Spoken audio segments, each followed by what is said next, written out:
नमस्कार, मैं आचार्य प्रवीण तिवारी।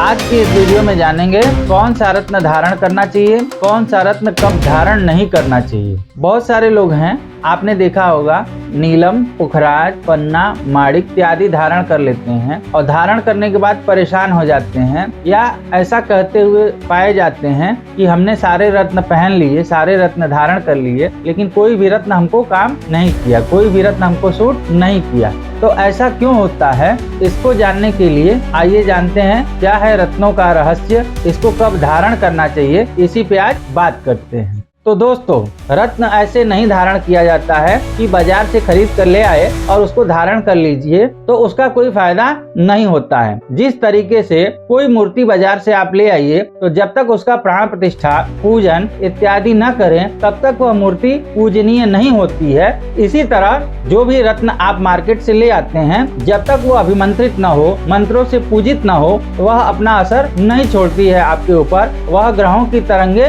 नहीं ग्रहण करती है। इसलिए बहुत सारे लोग ऐसा कहते हुए देखे जाते हैं कि फला रत्न पहनने से भी हमारा कुछ भला नहीं हुआ, और वह लोग रत्न निकाल कर रख देते हैं और उसके पीछे मोटा पैसा भी खर्च कर देते हैं। जबकि सच्चाई यह है कि उसी रत्न को थोड़ा सा परीक्षण करके, उसको अभिमंत्रित करके, पूजा पाठ करके धारण करें, आप देखेंगे उसका फल आपके जीवन पे बहुत ही सुखद होगा, उससे आपका जीवन परिवर्तित होगा। सबसे पहले कोई भी रत्न हमको कब धारण करना चाहिए। कोई भी रत्न जब धारण करना हो तो कुंडली की ग्रह स्थिति के बारे में अवश्य जानना चाहिए। हमारे कुंडली में कुल 9 ग्रह होते हैं। इन 9 ग्रहों के आधार पे रत्न उनके अलग अलग बताए गए हैं। जैसे सूर्य के लिए माणिक, चंद्र के लिए मोती, मंगल के लिए मूंगा, बुध के लिए पन्ना, बृहस्पति के लिए पुखराज, शुक्र के लिए ओपल या हीरा, शनि के लिए नीलम, नीली या जमुनिया, राहु के लिए गोमेद, केतु के लिए लहसुनिया।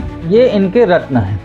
जो ग्रहों की तरंगे होती हैं वो जब रत्नों पर पड़ती है तो रत्न काम करता है। जैसे आपकी कुंडली में सूर्य को सपोर्टिव बनाने के लिए आपने माणिक पहना, या बुध को सपोर्टिव बनाने के लिए आपने पन्ना पहना, कोई भी रत्न आपने धारण किया, तो ग्रहों का स्थान कहाँ है? आकाश मंडल में अलग अलग जगहों पे उनका स्थान है। जब ग्रहों का रत्न आप धारण करते हैं और ग्रह अपने रत्न को देखते हैं तो उस पे तरंगे छोड़ते हैं, जो कि हमारे शरीर में एक सकारात्मक ऊर्जा का प्रवाह करती है, जिससे हमारे बिगड़े कार्य बनने लगते हैं।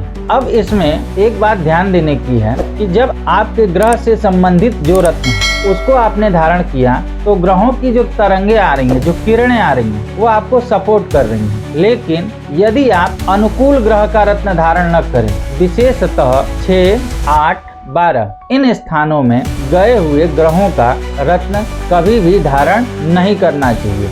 जो व्यक्ति 6, 8, 12 इन स्थानों में गए हुए ग्रहों का रत्न धारण करता है तो आपने सुना होगा कि नीलम बहुत खतरनाक होता है, नीलम पहनने से एक्सीडेंट हो जाता है या मौत हो जाती है, इस तरह की बातें भी आपने सुनी होगी। तो इसीलिए कहा जाता है 6वां स्थान शत्रु का होता है, 8वां स्थान मृत्यु का होता है, 12वां स्थान खर्च का होता है। 6वें स्थान के स्वामी का रत्न आपने धारण किया तो आपकी शत्रु वृद्धि होगी। 8वें स्थान का रत्न आपने धारण किया, जहाँ से आयु का विचार होता है, वहाँ से आपकी आयु क्षीण होगी, बीमार रहेंगे आप। 12वें स्थान का रत्न आपने धारण किया तो आपके खर्चे अनियंत्रित हो जाएंगे, आपके खर्चे कहाँ जा रहे हैं आपको पता ही नहीं चलेगा और आपका खर्चा होता जाएगा। तो सबसे पहले यह अपने कुंडली के बारे में जान लेना चाहिए कि हम जो रत्न धारण कर रहे हैं वह रत्न हमको सूट करेगा या नहीं करेगा। उसको समझ करके ही रत्न आपको धारण करना चाहिए। रत्नों के विषय में आपको अधिक जानकारी चाहिए तो नीचे दिए गए नंबर पे एक बार संपर्क अवश्य करें। हमारे पास रत्न का कार्य है, रत्न को जो हमारे यहाँ अभिमंत्रित करके दिया जाता है, और वो तभी दिया जाता है सारे ग्रह परिस्थितियों का अध्ययन करने के बाद ही हम किसी ग्रह रत्न को अपने किसी क्लाइंट को सजेस्ट करते हैं, और उस ग्रह रत्न को धारण करने के बाद वह क्लाइंट के जीवन में सुखद परिवर्तन होता है, जिससे उसका जीवन तरक्की की तरफ आगे बढ़ता है। तो आप भी अपने जीवन में रत्नों के माध्यम से तरक्की चाहते हैं, रत्न पहनकर थक चुके हैं, आपको नहीं पता कि कौन रत्न आपको धारण करना चाहिए, तो एक बार नीचे दिए गए नंबर पे संपर्क करें। धन्यवाद। हर हर महादेव।